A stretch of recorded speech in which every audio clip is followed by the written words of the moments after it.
Okay, so on to our specimen. So I will help you orientate and also try to show to you what are the most important things that I mentioned before theoretically through this practical aspect.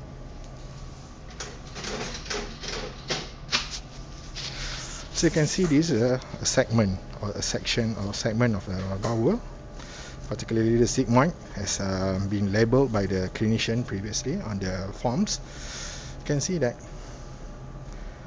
the surgeon had already eager to open the specimen, so you can see it's already been cut at the one part of the bowel wall, so it exposed already the tumour over here, and also you can see these folds that are present inside this part here is actually inside the lumen of the colon or the lumen of the sigmoid.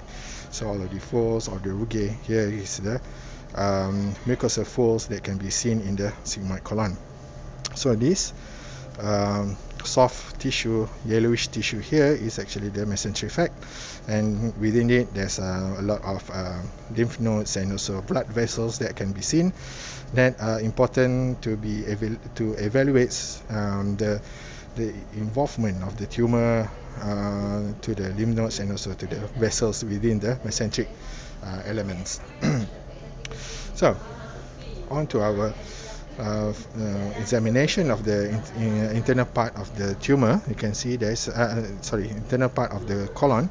You can see this one fungating mass. So fungating means it's exposed, it's grow outward or grows up within into the luminal aspect of the lesions. And apart from that, you can see there is some lesion, some other lesion, or you can say it is a sessile lesion. Just some increase in the thickness of the mucosa, and you can see there's the lesion here.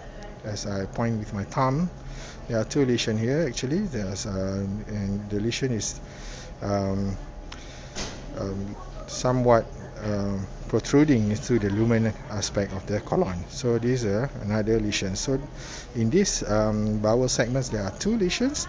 So number one is this, the larger one, which I assume that this is most probably the adenocarcinoma part of the colon, and this small sessile or serrated sessile lesion over here. Okay, there are two lesions here. At the tip of my thumb here, there are two lesions here. So these two lesions is another sessile lesion. So apart from that, you can see that this specimen was not tagged, and in the form it's also not labeled which part is anterior and distal and which part is proximal. But you know that this is this tissue is actually sigmoid colon. So sigmoid, as you know, is connected to rectum. So using our anatomical knowledge, we know that the rectal area there are lacks peritoneal lining or peritoneal coverings at the posterior at the surrounding or external aspect of the rectum. And the sigmoid part, there's a lot of peritoneal covering, so you can see there's a peritoneal covers. You expect to see the peritoneal covering in the sigmoid area.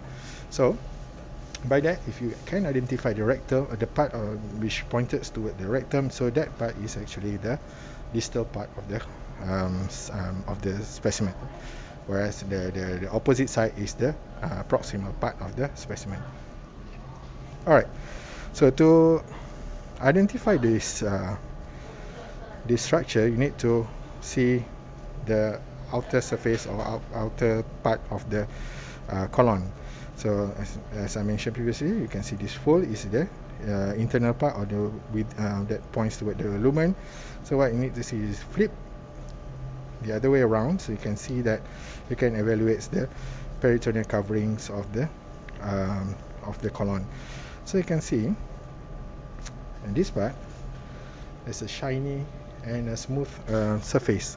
So this smooth and shiny surface is actually the peritoneal covering. So you can see there's some covering here, whereas when you go towards the lower part here, as I point with my thumbs, you can see there's no more coverings, and you can trace back this covering is there's some sort of margins that differentiates between this shiny part and also this not shiny part on the part which has no covering. So there's some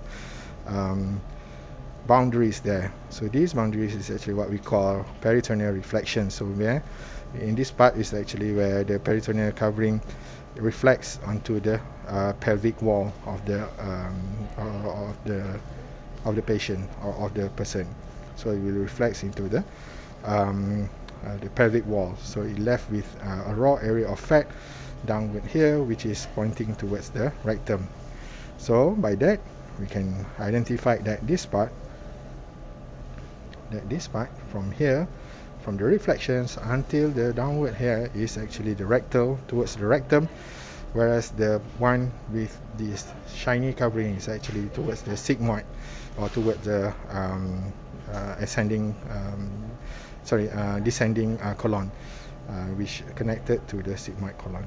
Alright, so by that you can identify which part is proximal and which part is distal. So by that, by our anatomical knowledge, we know that this part is the proximal part, and descending colon, which connected to the sigmoid colon.